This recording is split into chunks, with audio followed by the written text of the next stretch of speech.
दोस्तों, आज हम आपको सैर करवाएंगे दुनिया में आलमी तौर पर शोहरत याफ्ता मुल्क मिस्र की। मिस्र बहुत ही कदीम और पुरस्रार तारीख रखने वाला मुल्क है। मिस्र की तारीख 4000 कब्ल मसीह से भी पहले की है। दुनिया का कदीम तरीन फैशन ड्रेस हो या फिर रोज़मर्रा जिंदगी में इस्तेमाल होने वाली तमाम अशिया, जिसमें कंघी, टूथ ब्रश मिस्र के बाशिंदों की ईजाद है। यहाँ तक कि साल में कितने महीने होते हैं और महीनों में कितने दिन होते हैं, मिस्र के बाशिंदों ने उस दुनिया को बताया है। मिस्र एक कदीम मुल्क है जिसका मुकम्मल नाम अरब जमहूरिया मिस्र है। इस मुल्क के एक तरफ अफ्रीका और दूसरी तरफ एशिया है, इसलिए मिस्र को एशिया और अफ्रीका के दरमियान दरवाज़ा भी कहा जाता है। मिस्र का टोटल रकबा 10,10,450 मुरब्बा किलोमीटर है। रकबे के लिहाज से ये दुनिया का 29वां बड़ा मुल्क है। इस मुल्क की टोटल आबादी 9,47,57,740 लोगों पर मुश्तमिल है।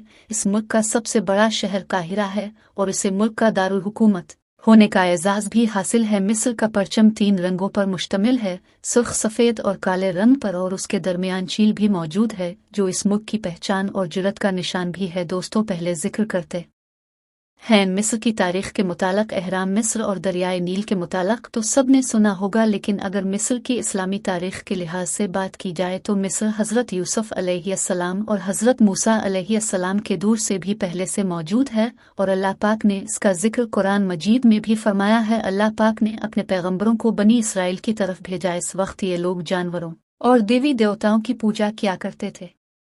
मिस्र की तारीख के मुताबिक 4000 कब्ल मसीह में बादशाह हारून ने छोटी बड़ी रियासतों को फतह करके कब्जा कर लिया और इस तरह तमाम रियासतों को एक ही हुकूमत में शामिल कर लिया। इस तरह मिस्र पर फ़िरौनों की हुकूमत का आगाज़ हो गया। फ़िरौन कोई खुदा तो नहीं थे, बल्कि खुदा होने का दावा किया करते थे। फ़िरौन शाही ख़ानदान के इन अफराद को कहा जाता है जो हुकूमत पर फाइज होते, जैसे बादशाहों को। जैसे इंडिया और पाकिस्तान में हुक्मरानों को बादशाह कहा जाता है, चीन में खाकान, रूस में ज़ार, रोम में कैसर और ईरान में कसरा कहा जाता है। इन फ़िरौनों ने पूरे मिस्र और साथ शामिल इलाकों पर हुकूमत की और जुल्म व सितम की इंतहा कर दी। उन फ़िरौनों का ख्याल था कि एक वक्त ऐसा भी आएगा जब हम दोबारा जिंदा होंगे और फिर से इस मुल्क पर हुकूमत करेंगे। इसी मकसद से फ़िरौनों ने एहराम मिस्र तामीर करवाए। इन बड़े बड़े अहरमोहे में अपनी लाशों को महफूज करने के लिए खुफिया कमरे भी बनवाए। जब ये फ़िरौन मर जाते तो उनकी लाशों को हनूद यानी मम्मी बनाकर रख जाता और उनको केमिकल लगाकर 1.5 किलोमीटर लंबी कपड़े की पट्टी से लपेटकर उन कमरों में रख दिया जाता। फ़िरौनों की तरफ से सबसे पहला अहरम 2600 कब्ल मसीह में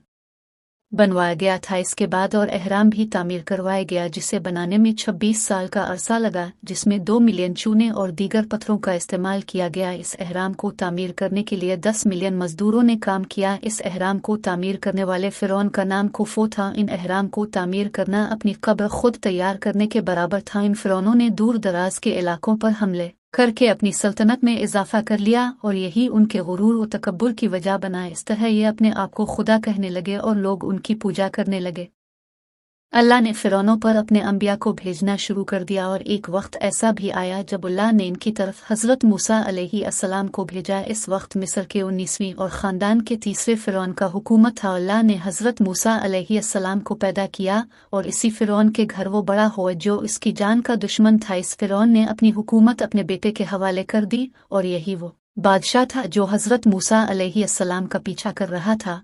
और फिर अल्लाह ने हज़रत मूसा अलैहिस्सलाम और अहल ईमान के लिए बुहेरा कुलज़म को 2 हिस्सों में तकसीम कर दिया। जब हज़रत मूसा अलैहिस्सलाम और उनके साथी वहां से गुजर गए और फ़िरौन गुजरने लगा तो अल्लाह के हुक्म से रास्ता बंद हो गया। फ़िरौन और उसके साथी डूबकर गर्क हो गए और फ़िरौन हमेशा हमेशा के लिए इबरत का निशान बन गया। 2 सदियों तक मिस्र ईरानियों की सल्तनत में चला गया, जिसे अलेक्जेंडर ने दोबारा फतह कर लिया और मकदूनिया का हिस्सा बना दिया। इस बादशाह का नाम सिकंदर आज़म था। सिकंदर आज़म की वफ़ात के बाद सल्तनत की आखिरी हुक्मरान क्लोपेत्रा को कहा जाता है। इस मलिका की खूबसूरती के चर्चे पूरी सल्तनत में और दूसरी हुकूमतों में फैल गए। क्लोपेत्रा इस वक्त पूरी दुनिया में सबसे खूबसूरत तरीन मलिका थी। इस मलिका ने अपने खूबसूरती के जादू से सल्तनत रोम के नामवर जर्नेलों को खाको खून में रौंद कर अजीम अलशान सल्तनतों को फतह किया और सफ़े हस्ती से मिटा दिया। कुदरत ने इस मलिका को इस कदर खूबसूरती से नवाजा था कि हर हुक्मरान की ये ख्वाहिश थी कि वो इसकी बीवी बने, लेकिन वो इसी हसन की कीमत वसूल करते हुए खुद नीलामी की सूली पर चढ़ गई और एक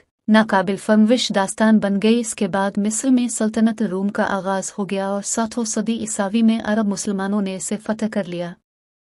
खलीफा दुवम हज़रत उमर फारूक के दौरे हुकूमत में मिस्र के काफ़ी इलाकों को फतह कर लिया गया था और 986 ईस्वी में फ़ातिमी दौर हुकूमत में काहिरा शहर की बुनियाद रखी गई। 1750 ईस्वी में तुर्क मुसलमानों ने इस पर कब्ज़ा जमा लिया। सल्तनत उस्मानिया के दौर में मिस्र को एक उस्मानी सल्तनत के सूबे का दर्जा दिया गया और मिस्र सबसे ज़्यादा उस्मानी हुकूमत के लिए सबसे ज़्यादा मसाइल पैदा करने वाला मुल्क था। इसके बाद इस मुल्क पर मोहम्मद अली पाशा ने हुकूमत की, जो उस्मानी हुकूमत के एक सपासलार थे। 1922 में इसी ख़ानदान ने हुकूमत बरतानिया को मानने से इनकार कर दिया और उसके साथ ही एक ऐलान किया कि मिस्र एक आज़ाद मुल्क है। इस ऐलान के बाद इनकलाबियों ने ज़ोर पकड़ा और बहुत सारी तहरीकें चली। 30 जून 1992 के दिन इनकलाबियों की मेहनत रंग लाई और अगले ही साल मिस्र एक अरब जमहूरी मिस्र के नाम पर वजूद में आया। आज़ादी के बाद मिस्र के इसराइल के साथ ताल्लुकात ख़राब हो गए और कई दफ़ा दोनों के दरमियान जंगें भी हुई। 2013 में सदर मोहम्मद मर्सी की हुकूमत का तख्ता उलट दिया गया